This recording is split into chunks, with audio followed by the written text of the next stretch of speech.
Hi guys, welcome to my channel. A special welcome to you if you are watching my video for the first time, and also to those watching from Married with a Life. This is a 2-in-1 video, although the original purpose is to target the singles, but I just felt this topic is very significant even for married people. So this is episode 9 of Effective Singleness. If you are watching from Married with a Life, you have to probably go back to the Single with a Life Facebook page or my YouTube channel, Peace Amewowor, and watch the previous episodes to understand how we got here.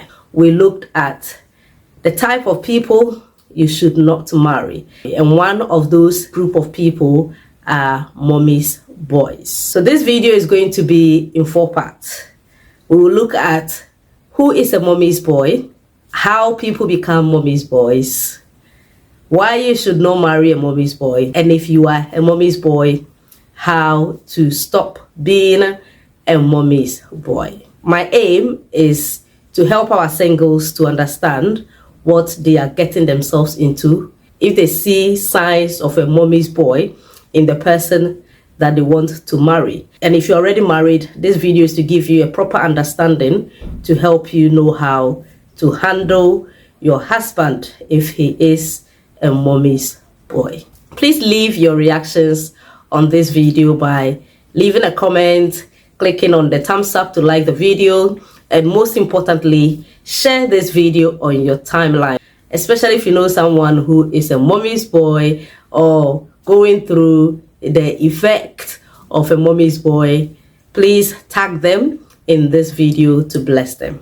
Thank you, and God bless you as you do that. This probably is going to be one of the most difficult topics I've ever treated, so I'll do my best to handle it very sensitively, but also to give you the truth that you need to know. The main purpose of my work is to equip singles, to equip you and to prepare you for marriage, and if you're already married, to be able to continue to help you to build on the foundations that you've already laid. I pray that as you watch this video, your spirit will be open to the truth. You know, what I'm going to teach is not my personal experience, but from the various counseling that I've done with my singles and young couples, these are some of the things that comes up. So for some people, this topic is their reality, and it's important that I treat it in order to help them or get them prepared for what they're about to enter into if they are single. Even though this video is about mommy's girl, mommy's boy, daddy's girl, daddy's boy, I would like to focus more on mommy's boy. The reason is because of the principle of leaving and cleaving, which we can find in Genesis 2:23 to 24. I will read that for you, and it says, "And Adam said, This is now bone of my bones and flesh of my flesh. She shall be called woman, because she was taken out of man. Therefore shall a man leave his father and his mother, and shall cleave unto his wife, and they shall be one flesh." This scripture makes us know that God expects the man to leave. So when it comes to marriage, the man is very, very important to God. And so I will not be wrong to also make the man very, very important in this topic or in this video. That's why I'm going to be focusing on mommy's boy. However, all the teachings that I'm going to give you, the definition that I'll give you for mommy's boy, is going to still apply to someone who is a mommy's girl or a daddy's boy, a daddy's girl. So let's look at who is a mommy's boy. If you are single and you are in a relationship right now, how do you know the person you are in a relationship with is a mommy's boy? Number one, mommy's boys will always make statements like, "My mom is my first wife. My mom is my everything. I want a wife who is just like my mom." Now, some of you may think, oh, there's nothing wrong with it. Okay, Wait until I open your eyes. If you're planning your wedding right now, you realize that a mommy's boy, their mom is the one who will plan the wedding, the engagement, and everything without your input. So most of the time when we are planning wedding, is the two of us who are getting married. We are the one meant to steer the whole thing. We know what we want, how we want our wedding to be. So our parents or our family comes along, our friends comes along, and they help us to achieve that.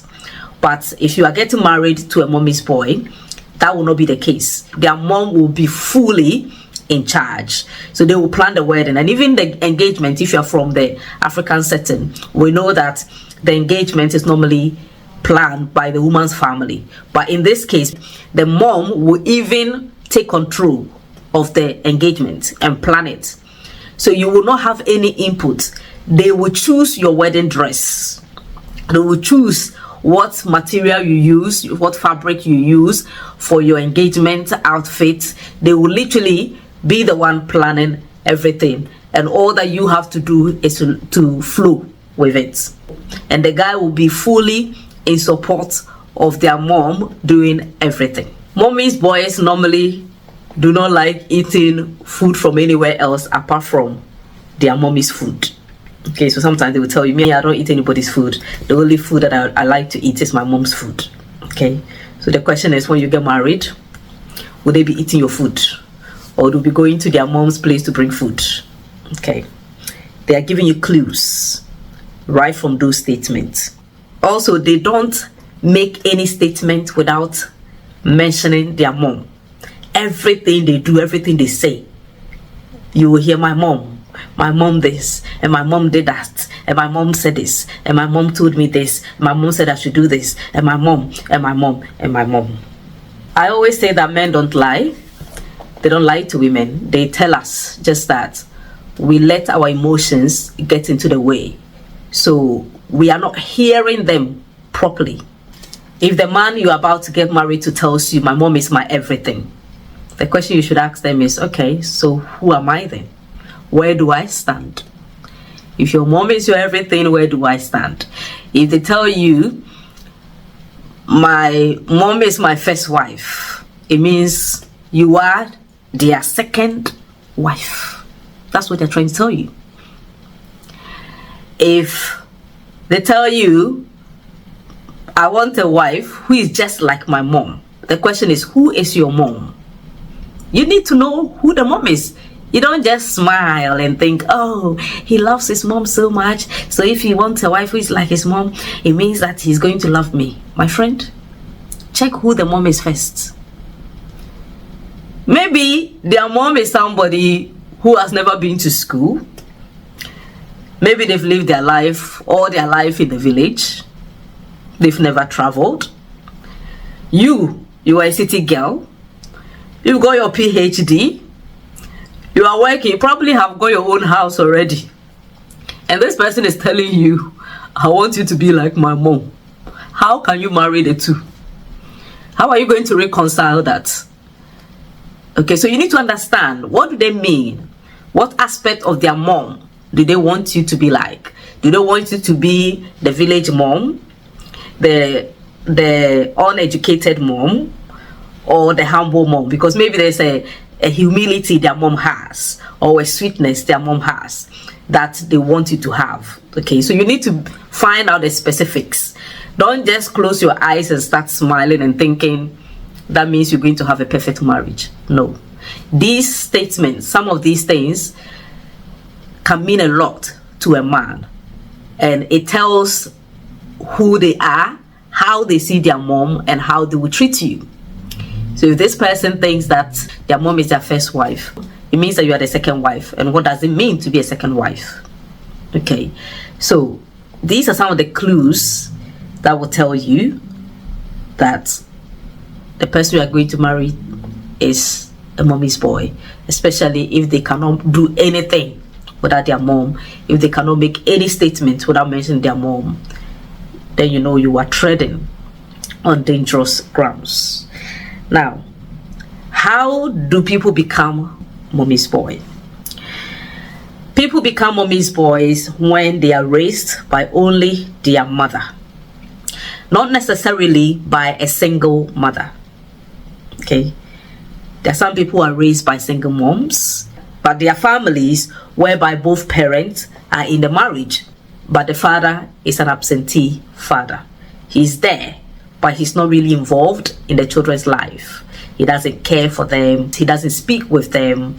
There is no relationship between the kids, and even there's no relationship between the father and the mother. He doesn't treat the woman well. He doesn't speak to the woman. He doesn't do anything in the house. It's the woman that is running the house. So most of the time, it means that the woman is the one doing everything and doing the child care and raising the kids. So the woman literally puts her values, her principles, the things that she knows, she literally inculcates those things in the children. And normally we know that boys tend to be closer to their moms more than to their dads. So in the absence of the father, this closeness becomes intensified. This closeness further worsens if the father used to treat the mother badly. If he used to beat up the woman, was never there for her, was treating her anyhow in front of the kids, it makes the boys who naturally have this love or this closeness towards their moms, they start feeling sorry for their mom. Especially the firstborns, they become like their mother's best friend, whereby the mother will now be sharing her secret, her pains, especially the things that daddy is doing wrong to her. She will be sharing it with the firstborns. Sometimes they will share with all those that are very close, but most of the time it's the firstborns, because they are the ones that are a bit older. So the boys now tend to develop this kind of anger, bitterness and hatred towards their dad. And because the boys are now angry with their dad and feeling sorry for their mom, they now feel like they have to get more closer to their mom so that they can console her and make her happy. Now, the danger of being raised up by only the woman is that women are very emotional beings, unlike men who are very logical. So because we are emotional people, when we raise our children, we raise them emotionally. So for instance, I remember when my daughter was still a baby and she started crawling and want to, reach out to things and touch things. And sometimes I feel like, oh, these things are very dangerous, you shouldn't touch them. And I'm in a hurry to go and pick her because my emotions are in the way. I'm thinking she'll be hurt. And if she's hurt, she's going to start crying, and all of that. And I'm going to get upset. And, so because of that, I don't want her to take any risk. Any little thing, I'm in a hurry to go and catch her. But my husband will always say, please leave her. She's not going to get hurt. There is no way she will look at where she is. There's no way she would fall, or there's no way she would get hurt. Just leave her, let her play. Having the emotional side and the logical side helps to make the child well balanced. But if it is one-sided, only the emotional side, it means that this child might grow up becoming very cautious. Okay, they are very careful, they don't want to get hurt, and it means that they will not take risk.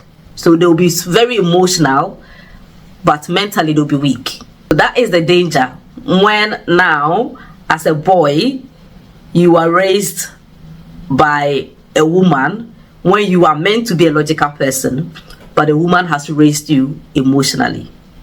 This emotional instability that is created in the boys now becomes the platform where the mother uses to blackmail or to emotionally manipulate them when it is now time for them to leave the home and go away to have their own family. The mother will now start reminding them of how she suffered to raise him, how she sacrificed all her happiness, even in a marriage that she could have walked out, but she decided to stay in order to raise them. These boys can now start feeling like, well, maybe it's my fault.